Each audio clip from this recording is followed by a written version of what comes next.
always found it jarring how much of a debate this was, because it's not like they're rival companies, they're the same company, yet both fan bases defend their parks with the utmost loyalty and cringe at even the thought of a disagreement. So how do you compare two theme park resorts on opposite sides of the country? One built the blueprint, the other expanded it into something bigger.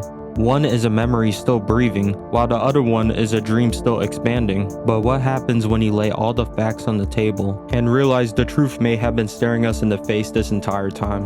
What if this hypothetical debate was never really a debate at all? And once both are put to the test, will one stand above the rest? This is Disney World versus Disneyland.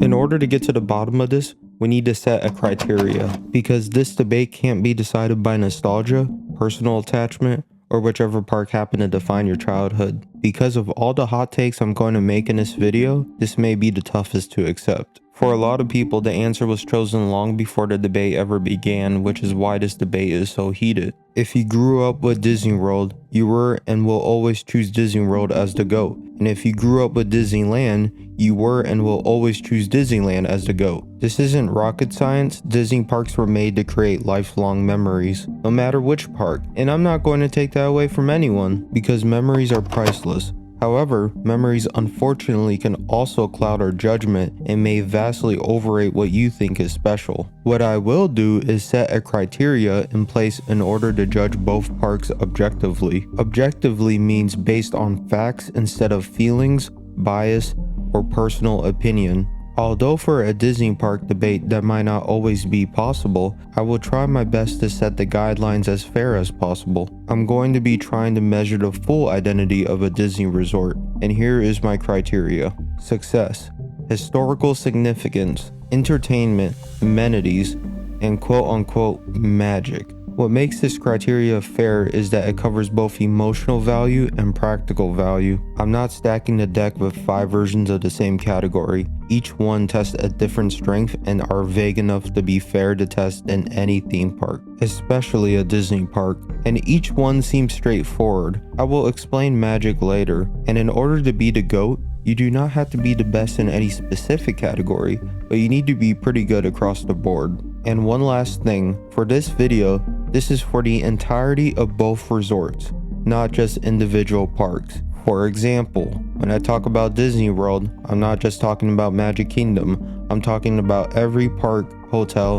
and aspect of the entire resort. And same for Disneyland, I'm including California Adventure and their hotels as well. So when I say Disneyland, just know I mean all of the property, same with Disney World. Let's start with success. For a company as big as Disney, success is going to lean heavily on revenue, economic impact, and attendance. Unfortunately, there is no official public all-time revenue comparison or even single year for Walt Disney World and Disneyland Resort, because Disney does not disclose separate resort by resort totals or even individual in its filings. And also, Disneyland having a 16-year head start would also skew results in favor of them, so the only fair way to do this is to look at recent reports of both resorts. In similar situation, Disney does not publicly break out 10-year revenue totals separately for Walt Disney World and Disneyland Resort in its annual reports. Disney reports segment level numbers, and for parks it usually gives domestic parks and experiences as a combined bucket rather than a clean Disney World made X / Disneyland made Y split. However, what Disney did release and what is the answer to our problems is a regional economic impact report. The total amount of economic activity the resort helps generate in the surrounding area, not just the money Disney directly takes in, which is a solid indicator of success. Disney releases say that these figures were estimated by tourism economics, and the impact includes direct and indirect effects for both parks.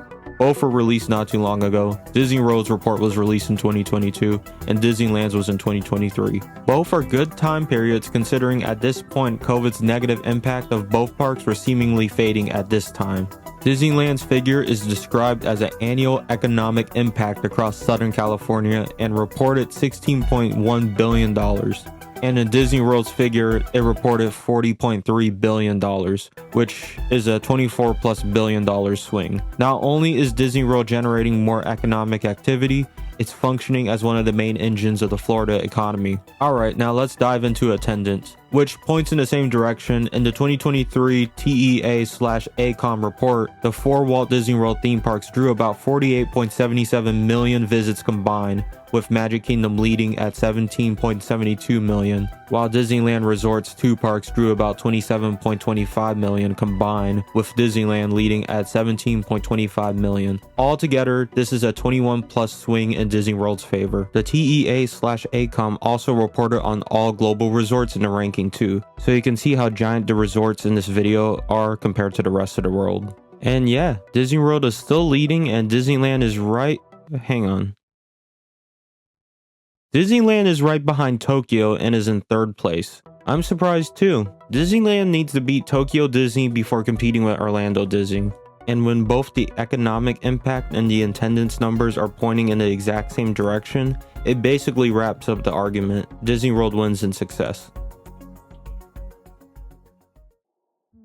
For historical significance, the criteria should be based on legacy, origin, influence, and its importance to history.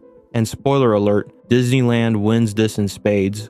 I think the easy way to go at it is to say it was the first, which yeah, it is. Disneyland is the original Disney park. It opened first, created the template, and gave birth to the entire Disney theme park concept. What I think is truly the most important part though, and the reason Disneyland is so significant in this category, is the fact it is the only park Walt Disney personally built and experienced. Walt didn't just approve Disneyland from a distance, he was deeply involved in its design, development, and evolution. He walked it, adjusted it, and shaped it with his own hands. He made sure to make a park exactly how he envisioned. And in the time where we live in, to have CEOs, shareholders, and just so many executives, it's refreshing to see the founder get his hands dirty to make sure his dreams come true for you and me. Before Disneyland, parks were mostly collections of rides and cheap thrills. Disneyland pushed the idea of lands with theming, immersive storytelling, atmosphere, and a full experience. He put the theme in theme park. Without Disneyland, Disney World does not exist. Disney World is an expansion of the vision, but Disneyland is the origin of the vision. It also has more living history attached to it, from opening day to classic attractions to its direct link to 1950s Walt-era Disney. Disneyland carries more raw historical identity, and you can tell that even to this day if you walk around Disneyland. When it's all said and done, Disneyland is very historically significant and wins this category in a landslide. Now, we are tied. Entertainment, in this context, is everything the theme park resorts do, from the rides, fireworks, nighttime spectaculars, parades, stage shows, street performers, live music, seasonal performances, and anything that basically entertains you. This category is going to be tricky because although it's one category, entertainment is also going to split into variety, quality, and overall impact to assess the entertainment. Let's start with rides. If you strip it down to rides only, Disneyland Resort actually has a slight edge of 55 rides to Disney World's 50 across its 4 parks. From this perspective, you can argue that Disneyland has more opportunities for entertainment by 5, but back to when I said this is tricky, I mean it because although 5 more is better, not all rides are the same. I think there's levels to it, and I think you know that too. I don't consider Cosmic Rewind as the same as the Regal Carousel.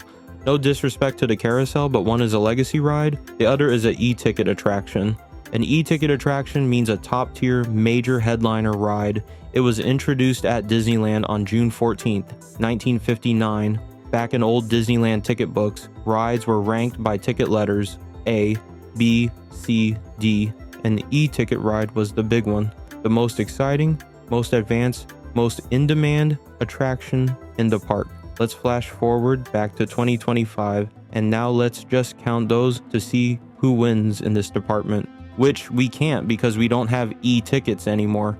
However, I think we can all agree that the modern equivalent to the e-ticket model is the 2026 Lightning Lane Single Pass system we have today. Disney's current Lightning Lane page describes Single Pass as being for its most in-demand attractions, which is word for bar how the e-tickets were explained. So now let's compare Disneyland versus Disney World. And Disney World wins in e-ticket / single pass attractions by 3, With a total of 5 rides that are in such high demand, you are allowed to pay your way to ride them easier. Like I said earlier, rides aren't the main caviar. If it was, this category would be called rides, not entertainment. While rides are the biggest part of this Disney experience, they are not the entire Disney experience. So luckily, the Disney website listed everything to do for both resorts, which include rides, shows, character experiences, and other offerings. And here's what I found. That's a 90 plus swing. So yeah, when it's all said and done, Disney World not only has a lot more to offer, not only better rides, but it has more experiences. Disneyland has 5 more rides, but compared to Disney World's best rides counts and total experiences count, it's not enough. And that's why Disney World wins. Amenities means all the extra resort level stuff that supports the vacation outside the core parks. Because remember, Disney Resort, so it's in the name, so stuff like hotels, transportation, dining variety, shopping, recreation, spas, golf, water parks, and overall convenience as a full vacation destination. This is one where Disney World wins with flying colors due to its massive scale and volume. Disneyland has 3 hotels and Disney World has 25. That is not just a small advantage for Disney World, that is an entirely different infrastructure. And it is so important to Disney World's identity, not just hotels, but even transportation. From monorails to ferry boats to buses, Disney World uses everything in its power to make going to every Disney hotel, theme park, or Disney Springs as convenient as possible, and even gave us the Skyliner system to endorse resort hopping even more. I would go far and even say the transportation in Disney World is essential to the Disney World experience. From the monorail going through the contemporary resort and through the center of Epcot, from the ferry boat taking you closer to the Cinderella Castle. Yes, Disneyland is convenient due to the fact you can walk to both parks faster and that saves time, which will make the day more efficient. But I would argue that the transportation is simply iconic in Disney World, and without that they wouldn't have the same identity. It adds to the experience. Disney World has more on-site hotels and that would offer more dining, which by the way is not even a competition in this debate. As you can see, Disney World has this in spades as well. Disney World also has more recreational activities like camping, golfing, boating, water parks, and so much more. I could go on, but Disney World dominates outside of the parks for decades and it still does today. The win goes to Disney World.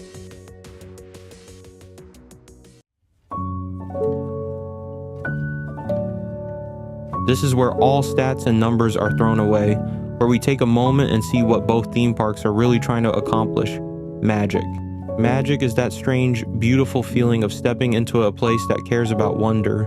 It is the moment the real world loosens its grip and something softer takes over. That is what makes the word magic so important here, because this is not just about spectacle. Many places can be big, plenty of places can be expensive, and a lot of places can impress you, but magic is different. Magic is emotional. It is intimate. It is the art of making fabricated worlds feel more real than the one you left behind. It is when architecture becomes mythology, when music becomes memory, when a ride becomes a feeling you carry for years without fully understanding why. It is the embodiment of what makes something special. Disneyland is magical because it is intimate, concentrated, and deeply tied to Walt himself. There is a living history in it. The pathways feel personal, the details feel handcrafted, and the whole place carries this aura that this is where the dream first became real. It feels like a world you can hold in your hands. Disney World feels magical for almost the opposite reason. Its magic comes from scale, immersion, and escape.